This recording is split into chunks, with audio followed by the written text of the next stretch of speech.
Welcome back to the Make and Restore channel. Today's video is going to be part one of a two-part series describing the different types of leather and what they're used for. If you're completely new to leather, or if you didn't know there was a difference, I'll tell you. There are basically two different types of leather: chrome tanned and vegetable tanned. I won't bore you with all the chemistry involved in tanning leather. That's not my goal today. Rather, I'll give you an overview of the two major processes and what kind of products you'll typically see made from each. But before we get into the differences, if we start at the beginning, we'll see that the two start out the same. Once a hide is removed from an animal, whether it's cows, pigs, horses, or reptiles, processing birds is slightly different, they are packed in salt with the hair still on, bundled up on pallets, and sent off to the tanneries. The first step in processing animal hides into leather is referred to as Beamhouse Operations. Tanneries will take the hides and rinse off the salt, soak them in clean water, and then place them into large rotating drums called vats. The vats are then filled with a milk of lime solution, along with other ingredients that serve several functions. It starts the process of removing hair and other keratins. It removes other proteins. It swells and splits the fibers. It removes some of the natural oils and greases, and it brings the collagen to the proper state for tanning. This is called liming. After the liming process is complete, the hides are then de-haired and fleshed. Workers take the hides and run them through machines that take off residual hair, bits of meat or flesh, fat, and any other connective tissue.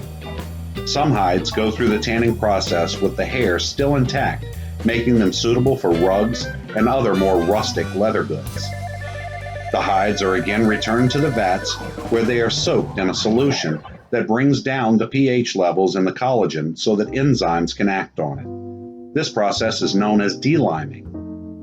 Other enzymes may also be added to make the leather softer in a process called bating.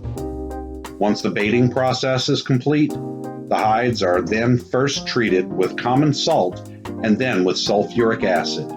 This is done to prepare the hide for the actual tanning. Up to this point, all leather is basically the same, but here's where they make their divide. Some hides will go through chrome tanning process, and some will go through the vegetable tanning process. Chrome tanned leather uses chrome salts or chromium sulfate to both stabilize and preserve the hide. The hides are again put into vats and filled with a chrome salts mixture. Other ingredients such as lanolin and oils will also be added to the vat, so the final leather becomes softer and more supple. Tanning times along with specific recipes vary from tannery to tannery. When the chrome tanning process is finished, the hides are dumped out of the vats and readied for dyeing and finishing. At this stage, the hides are referred to as wet blue because of the distinctive gray-blue color of the leather after chrome tanning. It's at this point we can now call what we have leather. The leather is then dried and prepared for dyeing.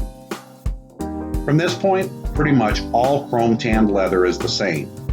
Sure, there are higher quality hides, differences in the exact ingredients in the tanning process, differences in time and temperature, but the basics of it are still the same. What happens afterwards is what makes the difference between cheap chrome tanned leather and expensive, high quality chrome tanned leather. Depending on the desired look, feel, and finish the manufacturer is going for, the leather may be finished in its natural grain, or it may be pressed between textured rollers to achieve any number of different effects. This process is called embossing. Embossing can enhance the look and feel of the natural grain, or make the leather appear to be derived from an entirely different species of animal. Some manufacturers will spray either aniline dye or pigments directly onto the surface of the leather and call it done. The backside will retain its characteristic gray-blue color it picked up during the tanning process. This is cheap leather and is generally avoided by makers of high-quality leather goods. Other manufacturers will bleach the leather and soak or apply aniline dyes so that it has a uniform color throughout.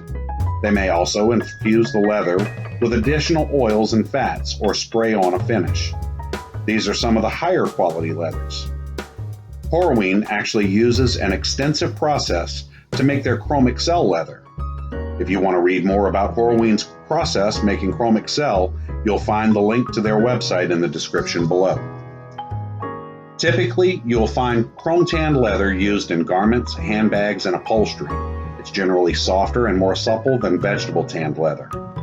So what is vegetable tanned leather, and how is it different than chrome tanned? As mentioned before, all leather goods go through Beamhouse Operations prior to tanning. Vegetable tanned leather is no different in that regard. However, once the Beamhouse operations are complete, hides destined to become vegetable tanned leather take a different track. Vegetable tanning is the process of using naturally occurring tannins in tree bark and leaves to bind and coat the collagen in the hides. This makes them less water soluble and more resistant to bacterial attack.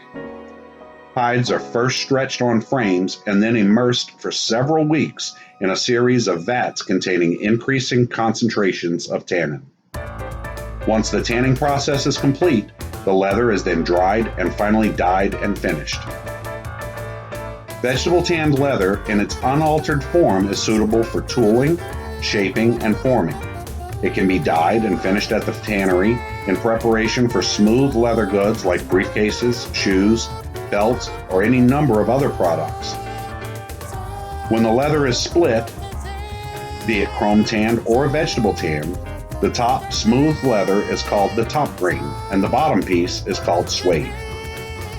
Most, if not all, suede garments and shoes are made from chrome tanned leather.